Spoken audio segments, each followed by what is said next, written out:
Assalamualaikum warahmatullahi wabarakatuh. Kami dari kelompok 6 akan mempresentasikan manajemen sumber daya manusia perbankan. Saya Fatat Fikri Ulfalaziz sebagai pemateri pertama dan Muhammad Muayyid sebagai pemateri kedua.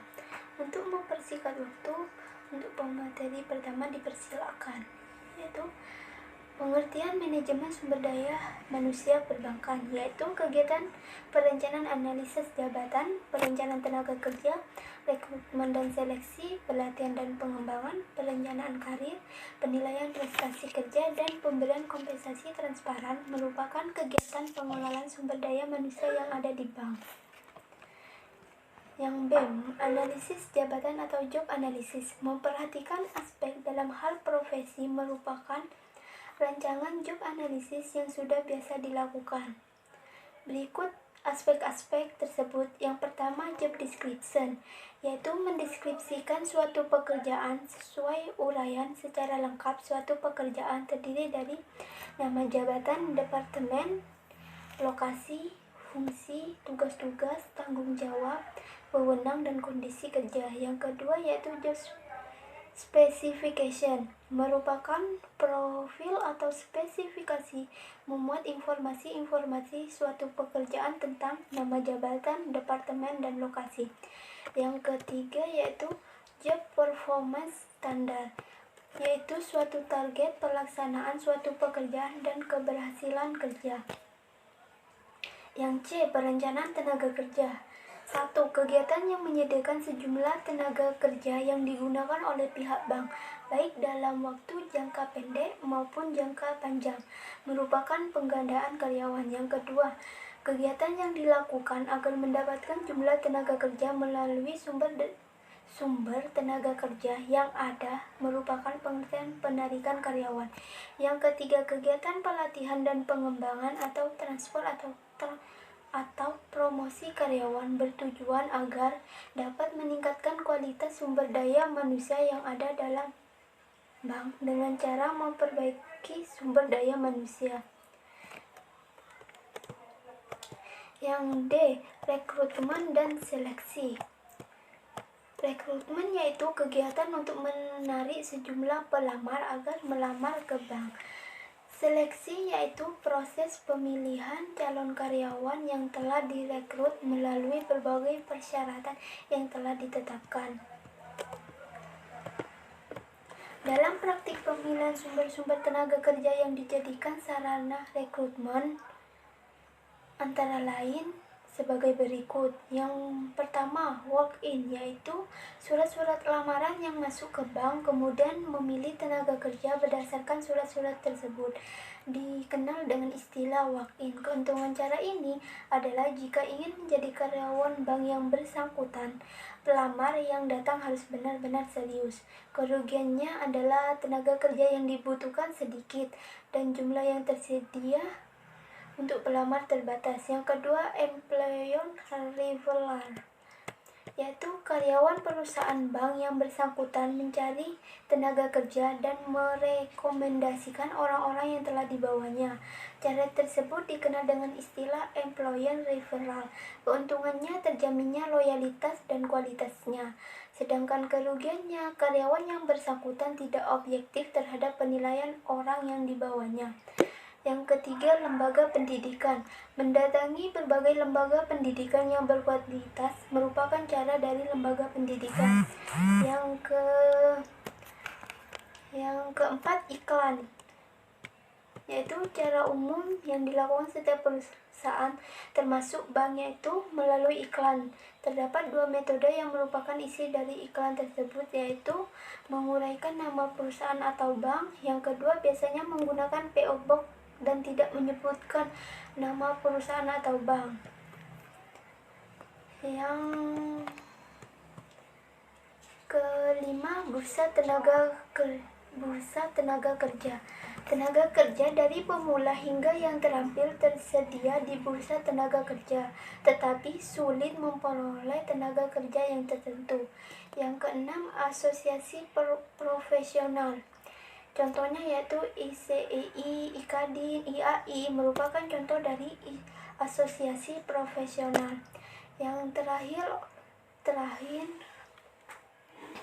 open house, acara yang diselenggarakan bank dengan mengundang sejumlah pelamar dan mempresentasikan tentang banknya, baik dari kondisi bank sekarang dan masa mendatang, keuntungan yang diperoleh jika bergabung ke bank tersebut, dan lainnya disebut dengan istilah open house. Di Indonesia belum biasa dilakukan cara ini, yaitu seleksi umum. Yang berikutnya, secara umum berikut tahap-tahap dalam seleksi suatu bank. Yang pertama, seleksi surat lamaran. Kegiatan seleksi awal terhadap surat-surat atau dokumen-dokumen lamaran yang masuk disebut dengan seleksi administrasi. Calon pelamar yang memenuhi kualifikasi yang diinginkan bank untuk penilaian calon pelamar. Kelengkapan dokumen yang dipersyaratkan biasanya dilihat dari surat lamaran. Yang kedua yaitu wawancara awal. Yang ketiga, tes tertulis. Yang keempat, wawancara kedua. Yang kelima, medical test, yaitu tes untuk menilai fisik atau mental calon pelamar apakah sehat atau tidak dan sempurna atau tidak, merupakan tes medikal. Yang keenam, wawancara atasan langsung. Yang ketujuh, keputusan penerimaan. Yang selanjutnya, pelatihan dan pengembangan. Terdapat dua macam teknik dalam pelatihan dan pengembangan karyawan sebagai berikut.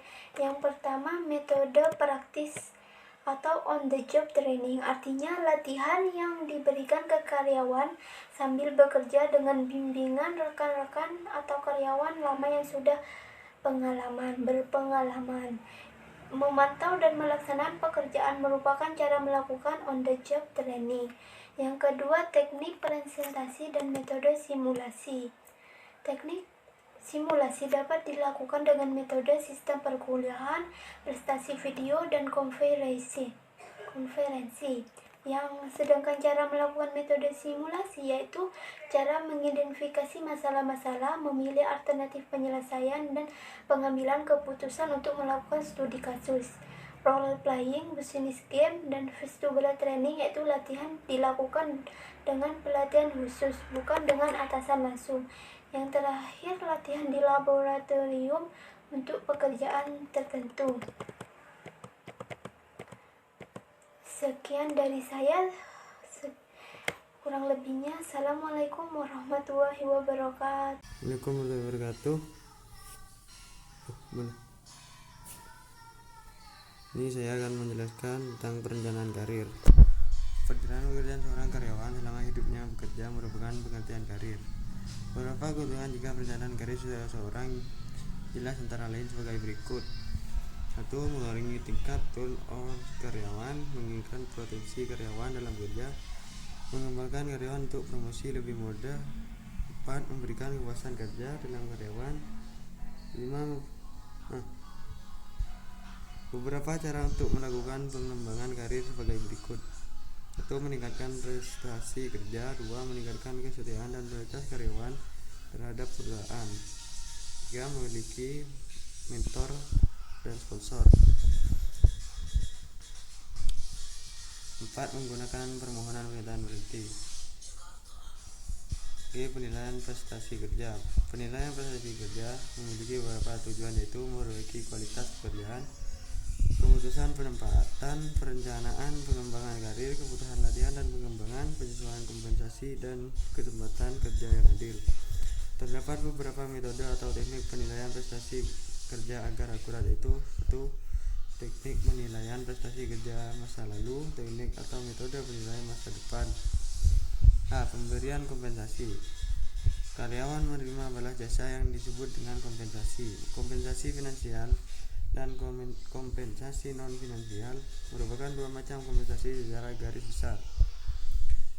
Pemberian kompensasi yang adil dan wajar harus dirancang dan dibuat agar memenuhi tujuan perusahaan berdasarkan pada pendidikan, pengalaman, prestasi kerja, beban pekerjaan, dan pertimbangan lainnya.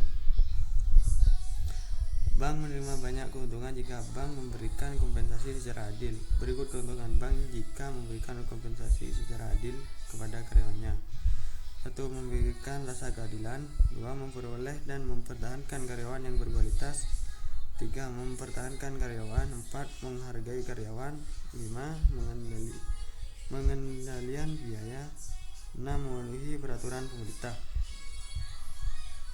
Integrasi pemeliharaan. Menyesuaikan keinginan karyawan dengan organisasi yang berkaitan dengan manajemen sumber daya manusia dari fungsi operatif merupakan pengertian integrasi.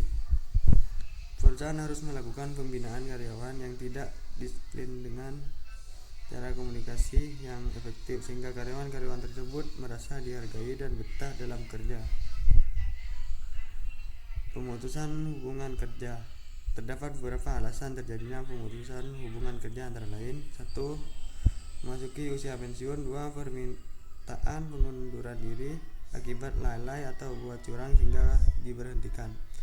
Mengalami cacat fisik atau mental sehingga diberhentikan. Dan yang terakhir adanya program rasionalisasi.